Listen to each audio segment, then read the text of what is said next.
J'ai payé pour le mariage somptueux de ma sœur. Mais quand ses beaux-parents m'ont désinvité, j'ai discrètement annulé tous les prestataires. Ils l'ont découvert lorsque les invités sont arrivés sur un lieu de réception vide et fermé. Je m'appelle Adrien. J'ai 34 ans, et je suis le fixé attitré de ma famille depuis que j'ai l'âge de comprendre ce que ce mot signifiait. Vous connaissez le type, celui qui intervient discrètement avec un chéquier quand les choses vont mal, qui apaise les querelles, qui se présente toujours même quand personne d'autre ne le fait. J'ai passé des années à remplir ce rôle, non pas parce que je cherchais des éloges ou de la reconnaissance, mais parce que je croyais honnêtement que c'était ce que faisait une famille. On se soutenait mutuellement, même quand ce n'était pas pratique. Surtout dans ces moments-là. Cette conviction est restée en moi, même après des années d'être le parent pauvre. Le plus 1 sur chaque photo de famille, serré sur le bord, à moitié coupé, tandis que ma sœur cadette, Émilie, se tenait au centre, flanquée de maman et papa, comme si elle était le soleil autour duquel nous tournions tous. Émilie est l'enfant chéri. Ça a toujours été le cas. Depuis qu'elle était petite, la narration familiale tournait autour de ses étapes importantes, son récital de ballet, ses notes, ses admissions à l'université, ses relations. Quand elle s'est fiancée à Jordan, un gars d'une famille de vieille richesse dont le nom avait du poids dans leurs cercles sociaux, c'était comme un couronnement. Soudain, tout est devenu une question d'impressionner sa famille. Ma mère était aux anges. Elle parlait de connexion, de la façon dont ce mariage serait une déclaration, de la façon dont nous devions montrer que notre famille pouvait rivaliser. Je restais mostly silencieux, acquiesçant quand on me posait une question, aidant là où je pouvais. Je ne voyais pas l'intérêt de faire des vagues. J'ai été la première personne qu'Émilie a appelée quand les fiançailles ont été officielles. Pas pour s'épancher, pas pour me demander de faire partie du cortège nuptial, mais parce qu'elle avait besoin d'aide pour la compte du lieu de réception. C'est juste pour bloquer la date, a-t-elle dit. Les parents de Jordan couvrent le reste. Tu le récupéreras. Elle n'a pas demandé si ça me convenait. Elle savait que j'avais l'argent. J'avais toujours l'argent. Et comme un imbécile, je lui ai viré $8000 le soir même. Puis vint le traiteur. Un changement de dernière minute. Apparemment, le prestataire initial n'était pas assez raffiné. Elle m'a appelé à 22h, en pleurs, disant que la mère de Jordan avait menacé de déplacer tout au club de golf si la nourriture ne correspondait pas à leurs standards. J'ai couvert la différence, encore $4500. Puis le photographe. Puis le fleuriste. Puis l'installation audio pour la cérémonie, quelque chose à propos de quatuor à cordes nécessitant des micros spéciaux. Pièce par pièce, le mariage a commencé à ressembler plus à un gala royal qu'à tout ce qu'Émilie aurait pu imaginer seule. Et j'ai continué à payer. Je ne me suis même pas posé de questions avant d'entendre maman se vanter lors d'un appel de groupe familial. Elle racontait à quel point Émilie était chanceuse, que la famille de Jordan était si généreuse, à quel point ils étaient vraiment intervenus, et qu'elle n'arrivait pas à croire quel cadeau incroyable il faisait à sa fille. J'ai attendu que quelqu'un mentionne mon nom. Ils ne l'ont pas fait. Je n'ai rien dit. Ce silence est devenu un schéma. Je n'ai pas été invité à la dégustation, ni à l'essayage de la robe, ni au plan du dîner de répétition. Quand j'ai demandé, maman me donnait des réponses vagues. Oh, c'est juste pour la famille immédiate, a-t-elle dit une fois. Une autre fois, tu n'apprécierais pas ces choses, Adrien. C'est que des futilités. Je me disais que je m'en fichais. Je n'étais pas là pour les éloges. Mais quand même, ça piquait. Puis, 2 semaines avant le mariage, j'ai reçu un message. Pas un appel, pas une conversation, juste un message plat, clinique, de ma mère. Tu ne viens pas au mariage. Les beaux-parents d'Émilie pensent que c'est mieux que tu restes à l'écart pour celui-ci. Sans rancune. J'ai regardé mon téléphone pendant 1 minute entière avant de comprendre. Je pensais que c'était une blague, une façon bizarre et maladroite de dire que je n'avais pas besoin de mettre un costume ou quelque chose du genre. Mais non. Je l'ai appelé, directement sur sa messagerie vocale. J'ai appelé Émilie, pareil. Je leur ai envoyé un message à toutes les deux. Rien. 3 heures plus tard, j'ai reçu un suivi de maman. S'il te plaît, respecte leurs souhaits. Ce n'est pas personnel. Pas personnel. Je suis resté assis dans le noir pendant un moment après ça, téléphone toujours en main, pensant à chaque dollar que j'avais envoyé, à chaque événement dont j'avais été exclu, à chaque fois que j'avais avalé cette petite voix dans ma tête qui chuchotait que quelque chose n'allait pas. Je me suis souvenu de la première fois qu'Émilie m'avait emprunté de l'argent. Elle avait 20 ans et était en retard pour son loyer. Je n'ai même pas bronché. Ou la fois où notre père avait besoin d'un nouveau chauffe-eau, et j'ai payé pour ça parce que le chèque de son travail saisonnier n'était pas encore arrivé. J'ai pensé à tous les anniversaires que j'avais passés seuls parce qu'ils étaient occupés ou en voyage ou qu'ils avaient simplement oublié.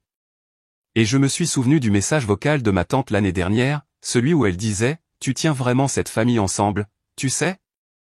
Drôle. Je n'étais même pas assez bien pour l'arrière-plan d'une photo. J'ai répondu au message.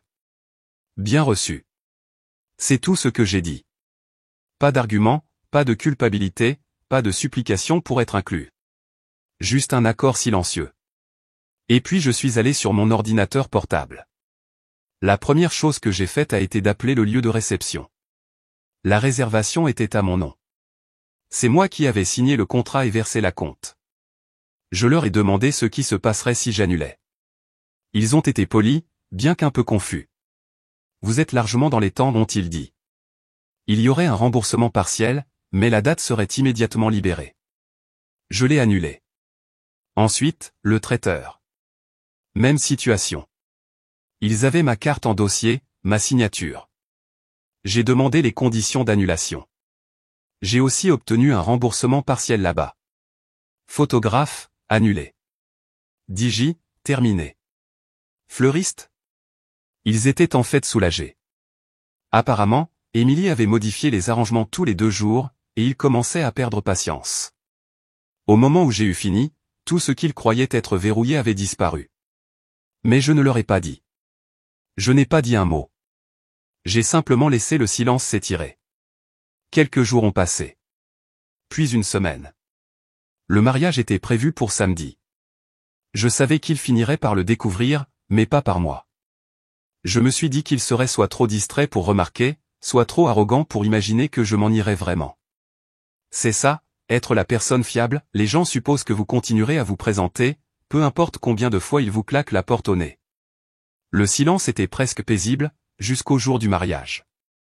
Ce matin-là, je suis allé me promener, laissant mon téléphone derrière moi. Pas de nouvelles, pas de réseaux sociaux. Juste le bruit des feuilles craquant sous mes pieds et le murmure lointain de la circulation. J'ai pris mon temps pour rentrer. Je voulais la distance. Je voulais l'espace entre moi et le chaos qui se déchaînait. Parce que je savais. Je savais que quelque part, à ce moment-là, des invités arrivaient sur un lieu de réception fermé, sans chaise, sans nourriture, sans musique, sans fleurs. J'ai imaginé la mère de Jordan faisant les 100 pas, Émilie pleurant, ma mère essayant de me joindre, sa voix tendue de rage et de désespoir. Quand je suis finalement rentré à la maison, mon téléphone vibrait sur le comptoir. 67 appels manqués, 43 messages, 6 messages vocaux. Le message principal venait de ma mère. « Adrien, qu'as-tu fait ? Les gens arrivent et rien n'est là. Le lieu est fermé. Il n'y a pas de nourriture. Personne ne répond. Appelle-moi. » En dessous, Émilie m'avait envoyé un message, « Ce n'est pas drôle. Règle ça. » Puis Jordan, « Mes parents sont furieux. Tu ferais mieux d'espérer que je ne te vois pas aujourd'hui. » Je n'ai répondu à aucun d'eux. Je me suis simplement assis sur le bord de mon lit, fixant le flot de notifications comme si elles étaient écrites dans une langue différente. Toute cette urgence, toute cette préoccupation soudaine. Où était cette énergie quand on me disait poliment que je n'étais pas le bienvenu au mariage de ma propre sœur? Le premier message vocal était de ma mère, encore, paniquée. Elle donnait l'impression de faire les 100 pas en le laissant. « Adrien, je ne sais pas ce que tu penses faire, mais ce n'est pas acceptable. Des gens ont pris l'avion pour ça. Comprends-tu à quel point ça a l'air mauvais? Nous avons besoin que tu appelles le lieu tout de suite. » Le second était d'Émilie, sa voix tremblante de fureur à peine contenue. « Je n'arrive pas à croire que tu me ferais ça, après tout ce que j'ai fait pour toi. Tu ruines le jour le plus important de ma vie. C'est dégoûtant, Adrien. » J'ai failli rire. Tout ce qu'elle a fait pour moi? Mon pouce a hésité sur le message vocal suivant, mais je n'ai pas appuyé sur play. J'avais l'impression que ce serait la même chose, culpabilité, indignation, tentative de retourner la situation comme si j'étais le méchant pour ne pas avoir tranquillement financé toute la fantaisie et ensuite avoir disparu comme un bon petit distributeur automatique. Mais je n'étais plus en colère. C'était la partie étrange. Pour la première fois depuis des années, je me sentais léger. Calme. Comme si un poids avait enfin été déposé après des années à le porter sur mon dos. Ce n'était pas une question d'argent, pas vraiment. C'était une question d'être traité comme un être humain, avec des limites, avec des sentiments, avec une valeur au-delà de mon compte bancaire. Je me suis préparé une tasse de café et je l'ai emporté sur le petit balcon de mon appartement. Le soleil était haut, l'air vif et clair. J'entendais le bruit lointain de la circulation, l'agitation tranquille d'un samedi qui, pour la plupart des gens, n'était qu'un jour comme les autres. Pour moi, ça ressemblait à un redémarrage. À midi, les appels ont recommencé. La liste des invités devait avoir atteint le lieu de réception à ce moment-là, et l'étendue complète du désastre avait enfin atterri. Quelques personnes à qui je n'avais pas parlé depuis des années m'ont envoyé des messages, mostly des cousins et des membres de la famille élargie. Certains demandaient ce qui se passait, d'autres exigeaient des explications. Un ou deux m'ont même accusé de ruiner la vie d'Émilie. Mais ensuite est arrivé un message de ma tante Carla, la sœur de mon père, l'une des rares personnes qui m'avait toujours traité avec gentillesse. Son message disait simplement « J'ai entendu ce qui s'est passé.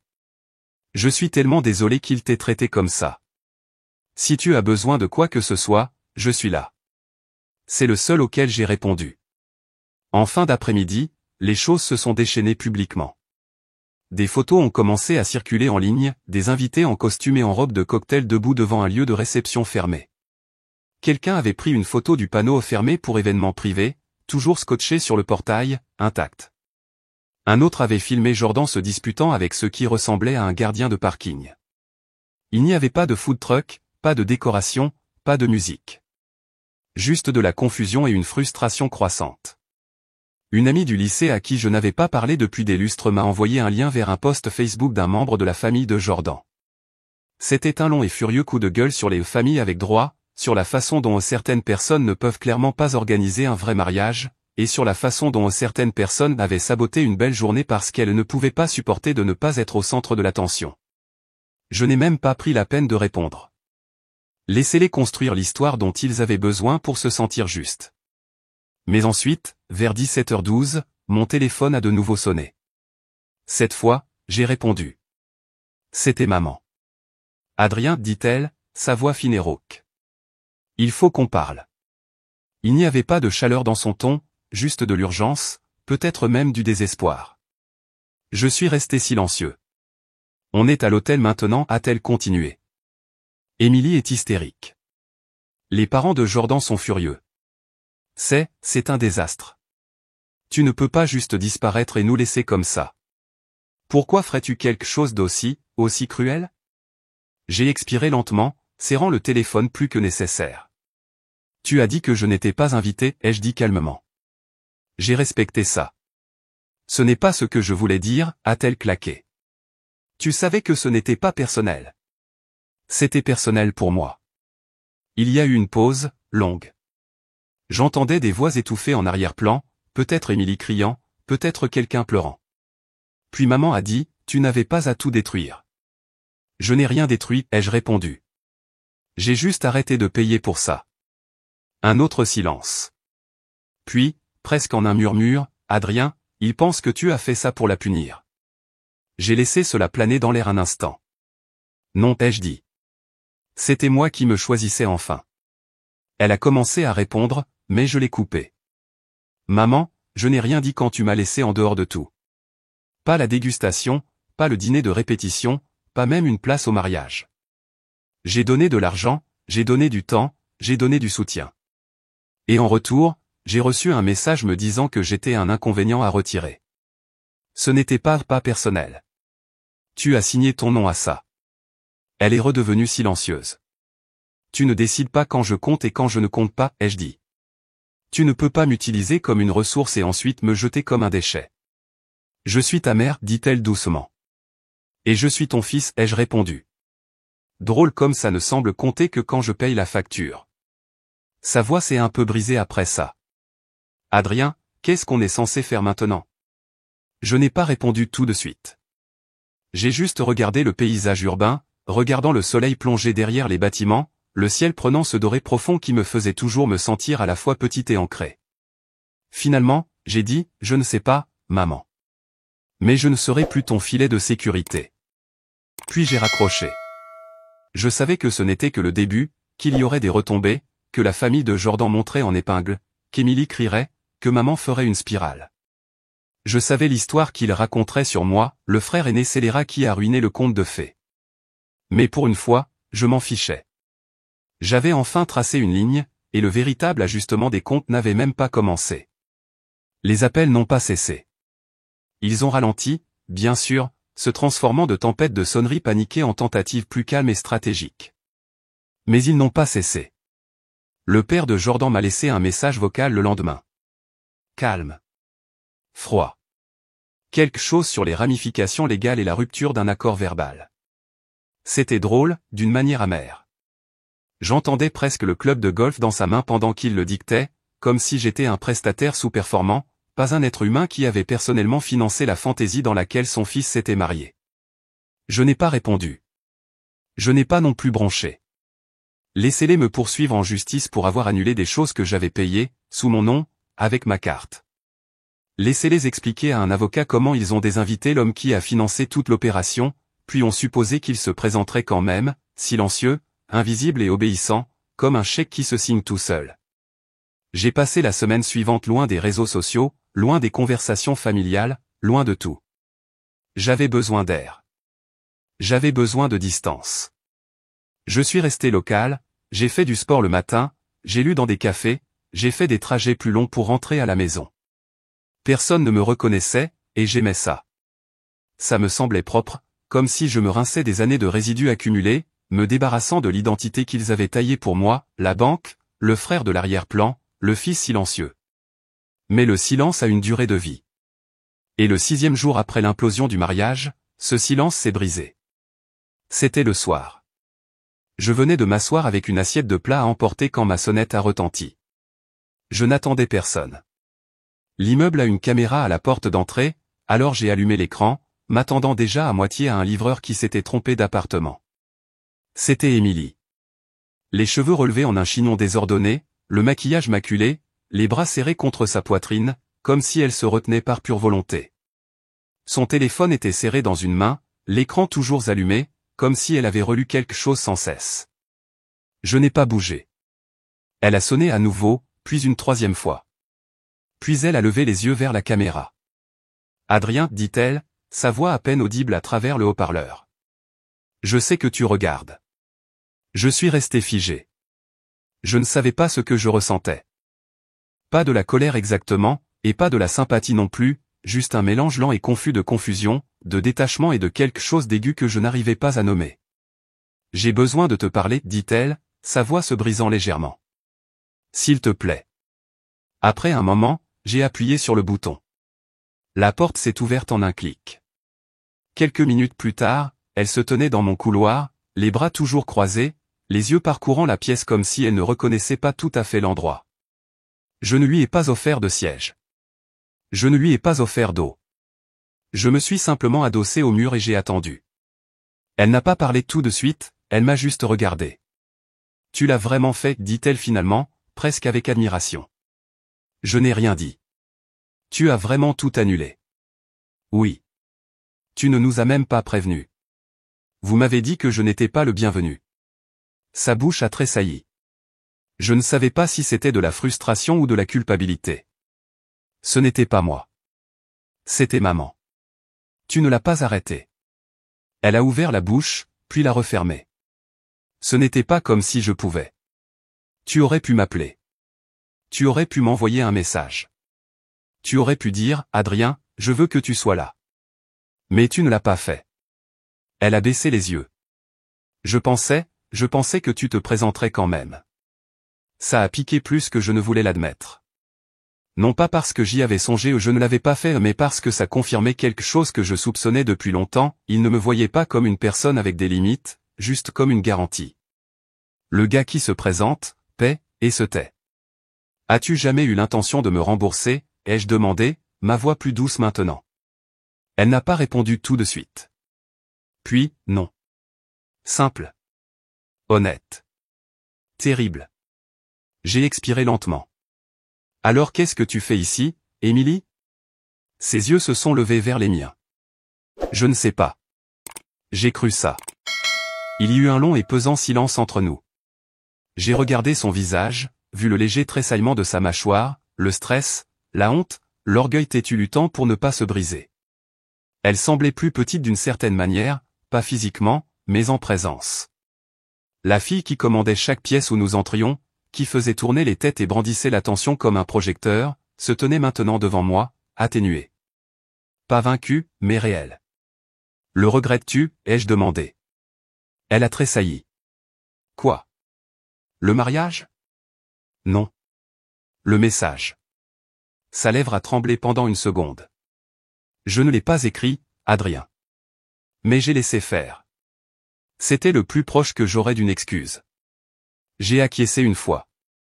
D'accord. Elle a finalement fait un pas en avant, comme si elle allait dire quelque chose de plus. Mais son téléphone a vibré. Elle a baissé les yeux, lisant le message, puis a relevé la tête. La famille de Jordan pense que tu es instable, dit-elle, presque nonchalamment. Laisse-les. Tu ne vas pas te défendre? Non. Son front s'est plissé. Pourquoi pas? J'ai haussé les épaules. Parce que je ne leur dois rien. Plus maintenant. Ni toi. Ni maman. Ni personne qui me voyait comme un portefeuille avec des jambes. Émilie a reculé, ses bras retombant légèrement. Alors c'est tout? Tu as juste terminé? Je l'ai regardé pendant un long moment. Non. Je suis juste enfin quitte. Elle n'a pas répondu, elle est restée là au milieu de mon appartement, regardant autour comme si elle voulait trouver quelque chose à quoi se raccrocher. Mais il n'y avait plus rien pour elle ici. Ni culpabilité, ni réconfort, ni même colère. Juste la quiétude de quelqu'un qui avait cessé d'attendre une conclusion et avait décidé de la créer lui-même. Finalement, j'ai dit, tu devrais partir. Elle a hésité, puis a hoché la tête. Elle s'est retournée et s'est dirigée vers la porte. Juste avant de l'ouvrir, elle s'est arrêtée et a dit, je ne sais pas comment on se remet de ça. Je n'ai rien dit. Elle est partie. Et pour la première fois de ma vie, je l'ai laissé faire. Après le départ d'Émilie, le calme dans mon appartement s'est installé comme de la poussière. Je suis resté là un moment, fixant la porte fermée, m'attendant à moitié à ce qu'elle revienne, à ce qu'elle frappe à nouveau, à ce qu'elle dise quelque chose, n'importe quoi, qui mettrait une fin différente à ce désordre. Mais elle ne l'a pas fait. Elle est partie, et j'ai finalement compris qu'elle n'était pas la seule. Cette nuit-là, j'ai pris une décision. Je n'allais plus faire partie de cette famille de la manière qu'ils voulaient. Je n'allais plus être le soutien silencieux, la colonne vertébrale invisible, le portefeuille humain qu'ils appelaient seulement quand leur monde commençait à vaciller. Je n'allais pas rester là à attendre une excuse à moitié sincère qui ne viendrait pas. J'avais besoin de mettre fin à ça correctement. Pas dans la colère, pas dans l'amertume, juste dans la vérité. Le lendemain matin, je me suis levé tôt, je me suis assis avec une tasse de café, j'ai ouvert mon ordinateur portable et j'ai rédigé un message. Pas pour Émilie. Pas pour maman. Pas même pour la famille arrogante de Jordan. C'était pour toute la famille élargie, chaque cousin, chaque tante, chaque oncle, même quelques arrière-cousins qui ne voyaient mon nom apparaître qu'au mariage et aux enterrements. L'objet était simple, quelque chose que vous devriez savoir. Et dans l'email, j'ai tout exposé. J'ai expliqué, sans venin, exactement ce qui s'était passé, comment j'avais financé la majeure partie du mariage, 22 000 $ au total, entre les acomptes, les frais de prestataire, les améliorations, parce qu'on m'avait demandé de l'aide. Comment j'avais ensuite été désinvité par ma propre famille pour des raisons d'apparence. Comment j'avais annulé les services qui étaient sous mon nom et légalement ma responsabilité parce qu'on m'avait explicitement dit que je n'étais pas désiré. J'ai clairement indiqué qu'il n'y avait pas de sabotage, pas de crise de colère ivre, pas de vengeance mesquine. Juste un retrait simple et définitif de soutien. J'ai joint des reçus, des factures, des captures d'écran. Non pas pour me vanter, non pas pour humilier, juste pour montrer la réalité indéniable. Je n'allais pas laisser les parents de Jordan inventer une histoire larmoyante sur un frère jaloux sans que la vérité complète ne soit là pour quiconque voulait la voir. J'ai terminé l'email par ceci, je n'attends de personne qu'il prenne parti. Je veux juste que vous connaissiez le mien, clairement, calmement, et sans les années de réécriture et de manipulation mentale qui ont trop souvent suivi des situations comme celle-ci. Je souhaite le meilleur à Émilie et Jordan. J'espère qu'ils trouveront le bonheur qu'ils méritent. Je n'en ferai simplement plus partie. Puis j'ai cliqué sur envoyer et j'ai fermé mon ordinateur portable.